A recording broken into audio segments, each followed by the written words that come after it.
ओम शांति। आज का मनुष्य इतना बुद्धिमान होते हुए भी यह नहीं जानता कि उसके जीवन का वास्तविक उद्देश्य क्या है। एक लक्ष्य तो मानव यह समझता है कि विपुल धन कमाकर अपनी गृहस्थी को सुखी बनाया जाए। वह सोचता है कि अधिक धन होगा तो जीवन में कुछ भी हासिल किया जा सकेगा।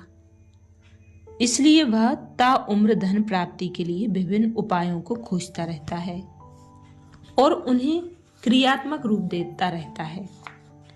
उदाहरण के लिए पढ़ाई, नौकरी, व्यापार, कला, कौशल इत्यादि। यह भी सर्वविदित है कि धन हो और स्वास्थ्य नहीं हो तो धन का सुख नहीं लिया जा सकता। ऐसे बहुत लोग हैं जो प्रचुर मात्रा में धन होते हुए भी तन की किसी व्याधि के कारण धन के सुख से वंचित हैं। जीवन भर का कमाया गया धन तन की व्याधि को ठीक करने में कुर्बान करने के लिए भी तैयार रहते हैं। इससे सिद्ध है कि धन के साथ साथ निरोगी तन भी मानव जीवन का लक्ष्य है। फिर देखिए, यदि धन भी है, स्वस्थ तन भी है, लेकिन मन में शांति नहीं है तो भी जीने का आनंद प्राप्त नहीं होता। इतिहास साक्षी है, बहुत से राजाओं ने शांति व सुकून पाने के लिए अपने विशाल साम्राज्य तक को त्यागने में तनिक भी देर न लगाई और सन्यासी बन गए। कली काल में दुर्लभ ही ऐसे लोग मिलेंगे जिनको उपरोक्त तीनों सुख प्राप्त हों। शायद ढूंढने से बिरला कोई भी मिल जाए, लेकिन मनुष्य को एक चौथा सुख और भी चाहिए, वह है जन अर्थात संबंधों का सुख। यदि पति पत्नी, भाई बहन, बाप बेटा बेटी, सास बहू, मालिक कर्मचारी आदि किसी भी रिश्ते में खटास है तो उपरोक्त तीनों सुख फीके पड़ जाते हैं। वर्तमान समय तो हालत ये है कि एक नहीं लगभग सभी नाते रिश्तों में दरारें हैं, जिससे तन मन व धन से प्राप्त सुख व सुविधाएं बेमानी हो गई हैं। चलिए मान लेते हैं कि कोई ऐसा दुर्लभ व्यक्ति मिल भी जाए जिसके पास सौभाग्य से तन मन धन व जन ये चारों प्रकार के सुख हों, लेकिन क्या गारंटी है कि ये जीवन भर प्राप्त रहेंगे ही? नहीं, अगले पल की भी गारंटी नहीं हो सकती। इसलिए कब तन रोगी बन जाए, धन कब नष्ट हो जाए, कब मन दुखी, परेशान व तनावग्रस्त हो जाए और जन अर्थात रिश्ते नाते कब पराये हो जाएं या अकाल मृत्यु को पा जाएं, और इस प्रकार अल्पकाल सुख के साधनों पर बना हमारा यह सुंदर आशियाना कब भरभरा कर ढह जाए, इसकी चिंता तो सदा बनी ही रहती है। तो फिर मनुष्य का जीवन संपूर्ण सुख में कहाँ हुआ? अब प्रश्न यह उठता है कि परमात्मा द्वारा रची गई इस सुंदर सृष्टि में क्या मानव कभी भी संपूर्ण सुखी नहीं था? कोई भी दुनियावी कलाकार जब किसी वस्तु का निर्माण करता है तो भले ही वह सदाकाल नई बस सुखदायी ना रहे, परंतु जब बनाता है तब उसमें कोई त्रुटि नहीं रहने देता। सुई से लेकर जहाज तक विभिन्न वस्तुओं पर हम नजर डालें तो पता चलेगा कि कुछ अरसे बाद भले ही वे अनुपयोगी हो गईं, लेकिन जब बनाई गई थी तब तो पूर्ण सदुपयोगी थी।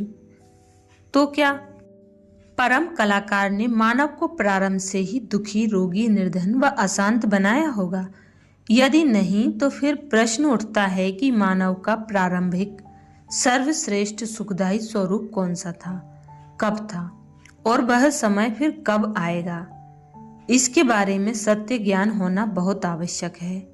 तभी हम मानव जीवन का सर्वोच्च लक्ष्य क्या होना चाहिए इस पहेली को हल कर पाएंगे। हम देखते हैं कि मनुष्य को सुख तो चाहिए, लेकिन सुख शब्द से पहले वह दो शब्द सर्व और सदा अवश्य लगाना चाहता है, अर्थात उसे सर्व सुख और सदाकालीन सुख चाहिए। थोड़ा सुख और अल्पकालीन सुख उसे नहीं चाहिए। इसके पीछे मनोविज्ञान का यह सिद्धांत काम करता है कि अतीत में किसी ने कोई चीज जिस क्वालिटी की प्राप्त की है, अभी भी उसे वही क्वालिटी चाहिए। जैसे किसी बच्चे ने इस सीजन में बहुत अच्छी क्वालिटी का बड़ा मीठा आम खाया है तो अगली सीजन में यदि उसे खट्टा आम दिया जाए तो वह खाकर संतुष्ट नहीं होगा, बार बार पिछले स्वाद को याद करेगा और उसी आम की मांग करेगा।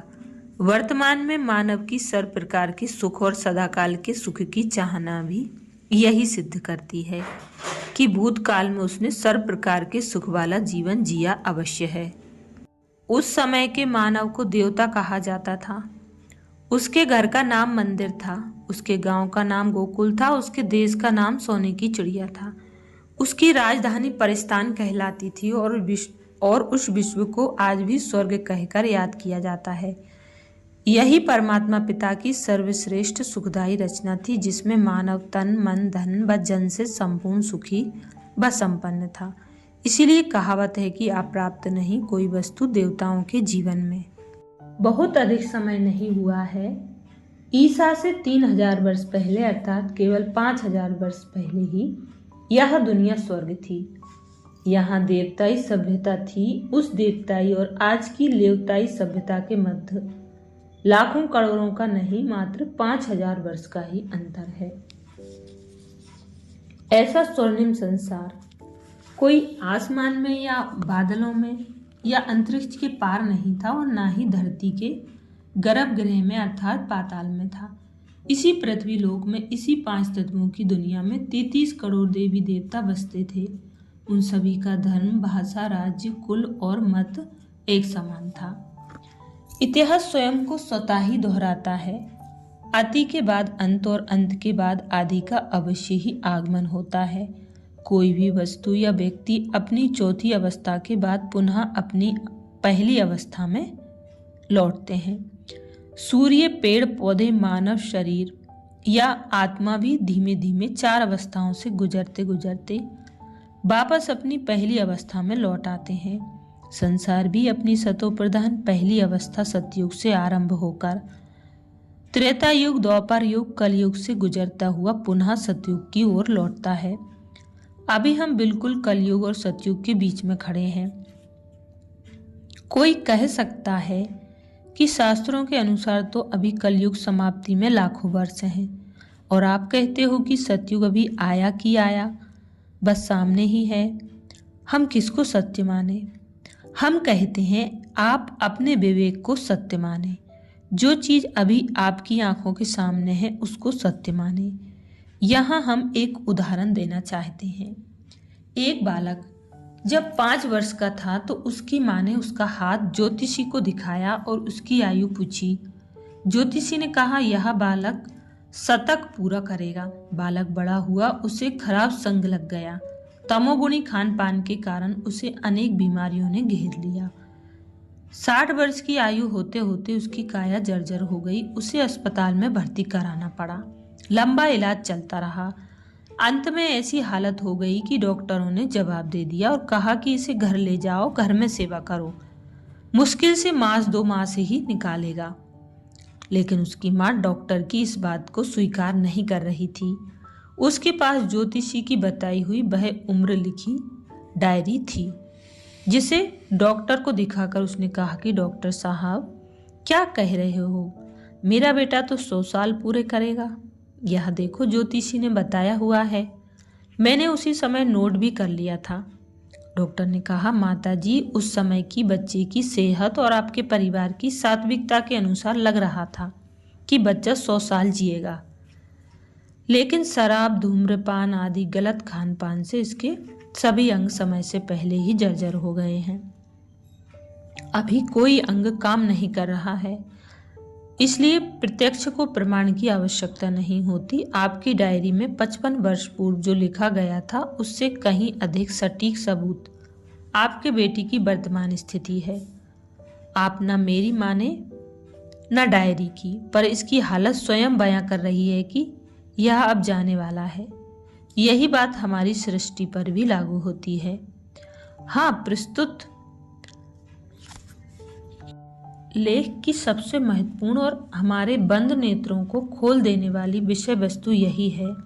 जैसे सतयुग से त्रेता युग, द्वापर युग और अंत में कलयुग धीरे धीरे हमारी बिना कोई मेहनत या पुरुषार्थ के सरकते चले गए, ऐसे ही कलयुग से सतयुग अपने आप नहीं आएगा। यहाँ हमें पुरुषार्थ करना पड़ेगा, क्योंकि सतयुग से कलयुग में आना तो पहाड़ की चोटी से उतरने जैसा था, जिसमें मेहनत नहीं लगती। लेकिन अब कलयुग से सतयुग में जाना है तो पहाड़ की चोटी पर चढ़ने जैसा है, जो बिना मेहनत और बिना किसी सक्षम सहारे के संभव नहीं हो सकता। अतः हम सबको मिलकर परमपिता परमात्मा के सक्षम सहारे से पुनः सृष्टि के आदिकाल स्वर्ग काल को लाना होगा। यह कार्य हमने ठीक इसी समय 5000 वर्ष पहले भी किया था, नई बात नहीं है।